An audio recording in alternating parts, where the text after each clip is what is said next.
अपन पढ़ते हैं क्वांटम संख्या। क्या पढ़ते हैं? क्वांटम संख्या। क्वांटम संख्या परमाणु में इलेक्ट्रॉन की स्थिति, इलेक्ट्रॉन की स्थितिज ऊर्जा, कौन सी ऊर्जा? स्थितिज ऊर्जा, कोमा चुंबकीय क्षेत्र में चुंबकीय क्षेत्र की प्रकृति का पता लगाने के लिए चार संख्याओं की क्या हो सकती है? आवश्यकता पड़ती है। कितनी संख्याओं की आवश्यकता पड़ती है?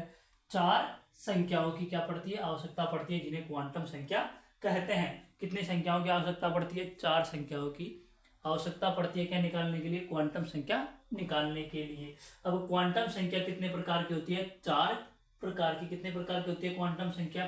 चार प्रकार की होती है क्वांटम संख्या। नंबर एक, मुख्य क्वांटम संख्या। सबसे पहले आती है मुख्य क्वांटम संख्या। कौन सी आती है? मुख्य क्वांटम संख्या। अब मुख्य क्वांटम संख्या क्या होती है, उनके गुण क्या होते हैं? मुख्य क्वांटम संख्या पहली क्या हो गई? मुख्य क्वांटम संख्या। ठीक है, इसमें इसे n द्वारा प्रदर्शित किया जाता है, यानी कि मुख्य क्वांटम संख्या को किससे प्रदर्शित किया जाता है? n से प्रदर्शित किया जाता है। उसके बाद देखो, यह क्वांटम संख्या नील्स बोर द्वारा दी गई। कौन सी? ये जो क्वांटम संख्या है, कौन सी? ये वाली क्वांटम संख्या है, वो किसके द्वारा दी गई? नील्स बोर के द्वारा दी गई।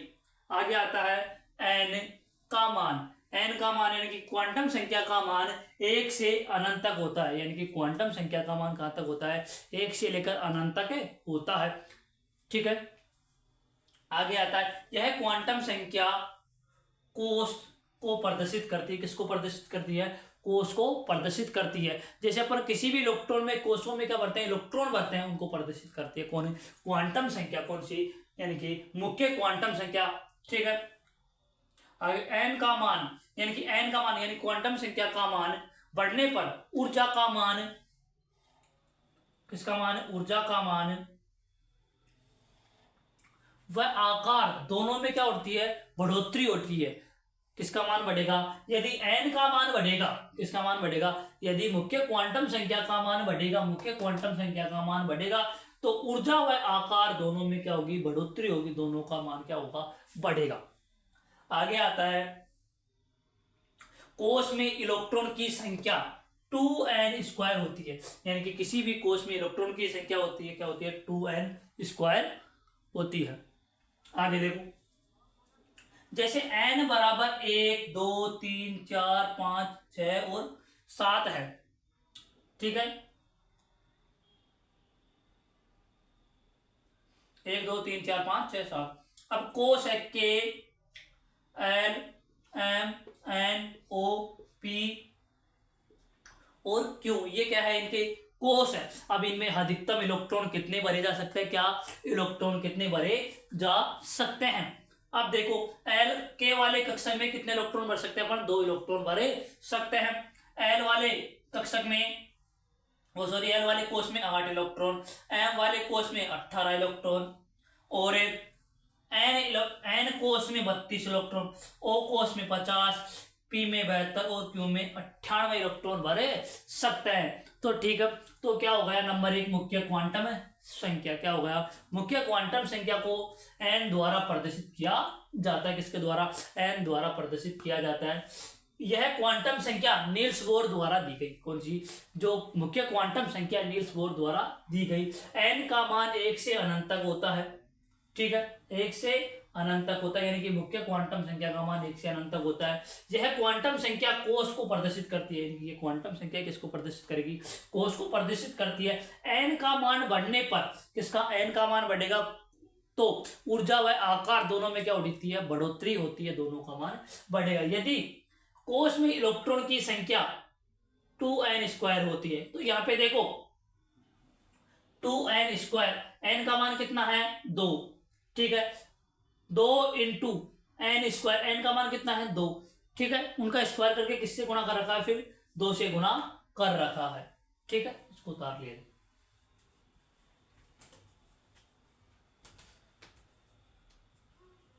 नंबर 2 क्या पढ़ते हैं? नंबर 2, दीक्षित क्वांटम संख्या या गौण क्वांटम संख्या। कौन सी पढ़ते हैं? दीक्षित क्वांटम संख्या या गौण क्वांटम संख्या। इसमें पढ़ते हैं, यह क्वांटम संख्या सोमरफेल्ड द्वारा दी गई। कौन सी?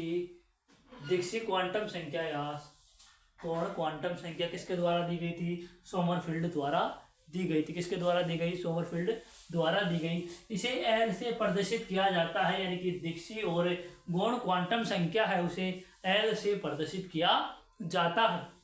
नंबर 3, यह उपकोष की आकृति व ऊर्जा के बारे में बताती है। किसके बारे में बताती है? जो भी बोर का सिद्धांत था उसमें जो ऊर्जा और आकृति थी उन दोनों के बारे में बताया गया। कौन है? दीक्षी क्वांटम संख्या और गौण क्वांटम संख्या। नंबर 3, यह उपकोष की आकृति और ऊर्जा के सिद्धांतों के बारे में बताती है। नंबर 4, एल बराबर 0 कितना है? एल बराबर 0 से n-1 तक होती है, यानी कि दीक्षी क्वांटम संख्या और गौण क्वांटम संख्या कहाँ तक होती है? L 0 से n-1 तक होती है। जैसे 0, 1, 2, 3, 4 डॉट डॉट डॉट अनंत तक n-1 तक होती है। कौन सी? दीक्षी क्वांटम संख्या या गौण क्वांटम संख्या।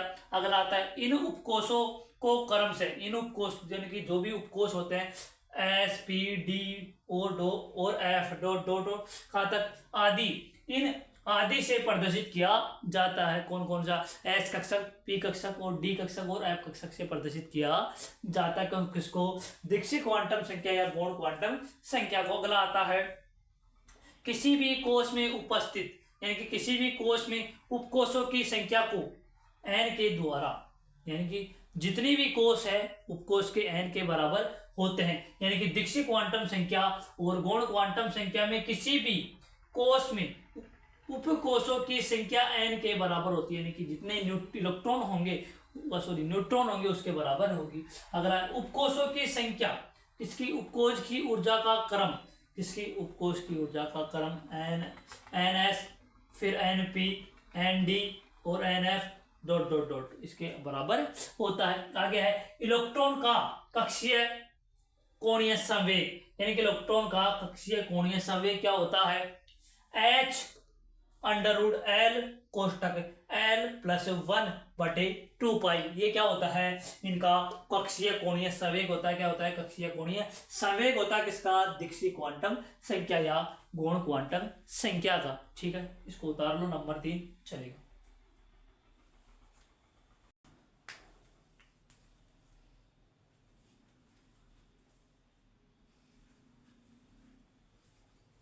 हाँ, तो हम पढ़ते हैं नंबर 3 चुंबकीय क्वांटम संख्या। क्या पढ़ते हैं? नंबर 3 चुंबकीय क्वांटम संख्या।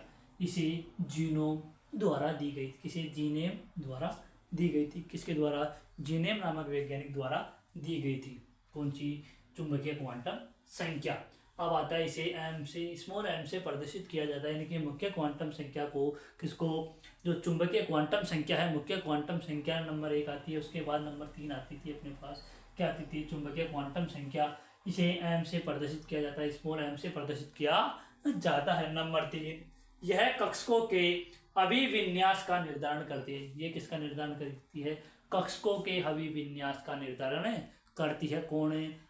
चुंबकीय क्वांटम संख्या। नंबर 4 आता है किसी उपकोष में कक्षकों की संख्या, यानी कि किसी भी उपकोष में कक्षकों की संख्या2l+1 के नियम के अनुसार क्या होती है? उपकोषों की संख्या होती है कक्षकों में।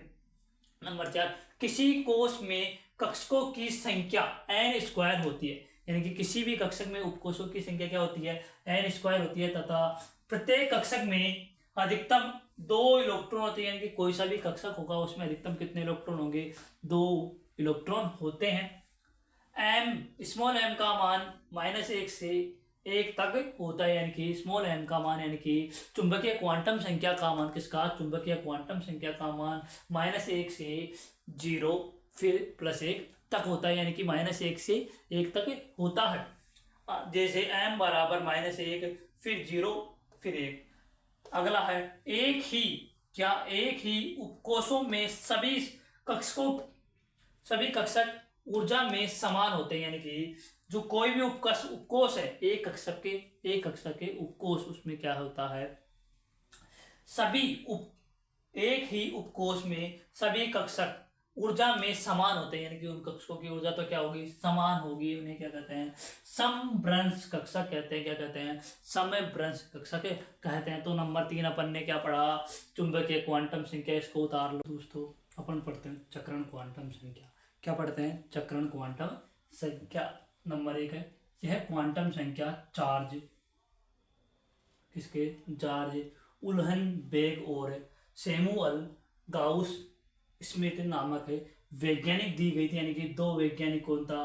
जॉर्ज उल्हनबेग, जॉर्ज उल्हनबेग और सैमुअल, कौन है? Samuel Gauss Smith. इन दो नामक वैज्ञानिक ने कौन सा दिया था? चक्रण क्वांटम संख्या दी गई थी। इसे स्मॉल एम से प्रदर्शित करते हैं। किसको? चक्रण क्वांटम संख्या को स्मॉल एम से प्रदर्शित करते हैं, स्मॉल एम से प्रदर्शित करते हैं। नंबर 3, इलेक्ट्रॉन के अक्ष पर चक्रण को प्रदर्शित करने वाली क्वांटम संख्या को चक्रण क्वांटम संख्या कहते हैं। किसको कहते हैं? चक्रण क्वांटम संख्या। इलेक्ट्रॉन के अक्ष पर चक्रण को प्रदर्शित करने वाली क्वांटम संख्या को, यानी कि इलेक्ट्रॉन के अक्ष पर जो चक्रण होता है उसे क्या कहते हैं? चक्रण क्वांटम संख्या कहते हैं। नंबर 4, इलेक्ट्रॉन का चक्रण दो प्रकार का होता है। इलेक्ट्रॉन पर चक्रण कितना प्रकार का होता है? दो प्रकार का। कौन सा? दक्षिणावर्त और वामावर्त। कितने प्रकार का हो गया? दक्षिणावर्त और वामावर्त। अगला आता है नंबर 5, इलेक्ट्रॉन का चक्रण कोणीय संवेग, यानी कि इलेक्ट्रॉन का चक्रण कोणीय संवेग बराबर h अंडर रूट s कोष्टक s प्लस 1 बटे 2 पाई होता है। किसका? इलेक्ट्रॉन का चक्रण कोणीय संवेग क्या हो गया?